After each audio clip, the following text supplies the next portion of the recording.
Hey, I'm Richie. I'm a guitar tech for Matt Tuck from Bullet for My Valentine, and these are his current guitars. He's just switched from Jackson to BC Rich with a new signature model. Unfortunately, they weren't quite ready for the tour, so BC Rich kindly sent us some guitars that they got in the factory just to see us through this tour. So the one that he's using mostly throughout the set is the Deluxe V, which I think is based on the Kerry King BC Rich. I might be wrong there, kids, but I think it's right. Rocking the AMG pickups, 81 in the back, 85 in the front. I mean, you think you should put these in anything and it will sound like a monster, so you know. But these, the guitars that they sent us are actually the kind of higher end of their range, so they're very well made. They're serious bits of kit and they sound awesome. So that's the one he uses for the majority of the set, which is in drop C tune.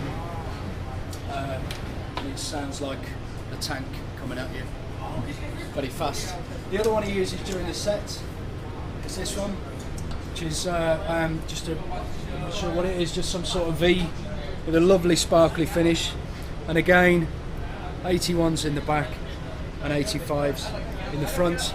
He uses that for the part of the set where we're in drop D tuning. So that's the two guitars that we use most during the set. The others are essentially spares. So I've got a spare for the C ready to go all the time, which is this lovely Mockingbird. It's got a smashing finish on it, which looks lovely, but is a pain in the backside to clean. You can't really use any product on it or anything, so it just, I mean, look at that. I've just touched that, look at it. Let's get rid of that, buff that out. There we go. Again, sorry to repeat myself, 81, 85, classic, good sounding heavy metal pickups, really, you know, can't go wrong. So that's just essentially a spare in case this one goes down during the show. And the spare for the D guitar is this very, very metal Warlock. And once again we have the EMG 81 in the back and the EMG 85 in the front. As awful as this guitar looks, I don't mean that BC Rich, it's a cracking looking guitar. It sounds insane. It's just, he has trouble playing this one because of just, firstly how it's weighted, because when you kind of sits up, he has a tendency to do that, and with him being used to V's and they're kind of always there like that, he struggles a bit with this. And also he's been having a load of new tattoo work on his arm just there, and that is not really conducive to tattoo healing really. So that's just that's kept as a spare for the D, and that's it. That's as complicated as the guitar side of thing gets. And then to move over to the rig,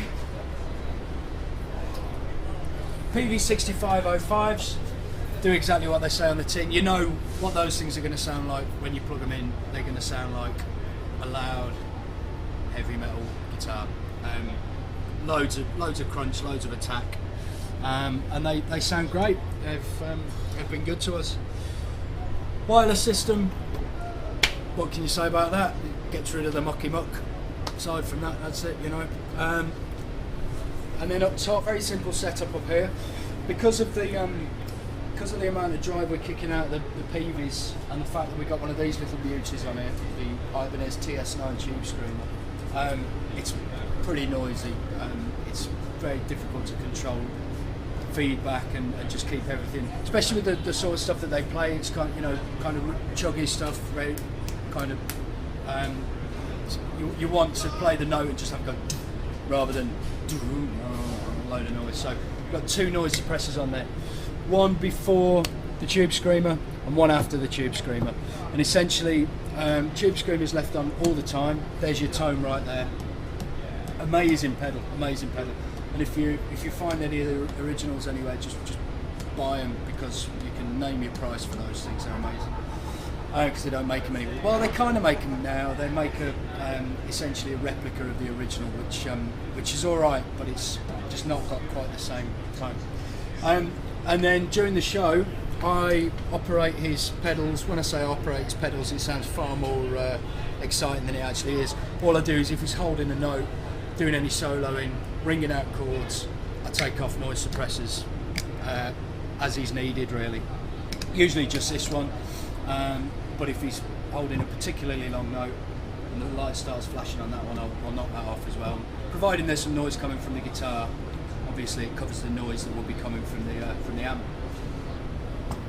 The two AB boxes, that's simply a wireless switching unit from two different wireless packs, so when we do a guitar change it's as simple as that. This one here, which isn't plugged in at the moment, this one switches from his clean sound to his dirty sound. Now the clean sound we're not using today, we're not doing that particular song, so it's not plumbed in, but it's basically the Line 6 pod, the X3 Pro, which we used to use the Roland JC120 to do the clean sound.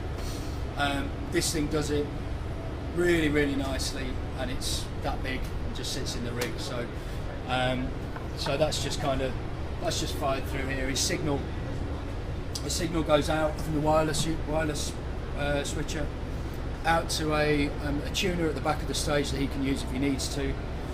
A wah-wah pedal out front by his mic stand, and then it comes back through and back through here, and it goes through this AB box. When he's playing clean, obviously switch it to clean, and when he's playing dirty, switch it back to dirty.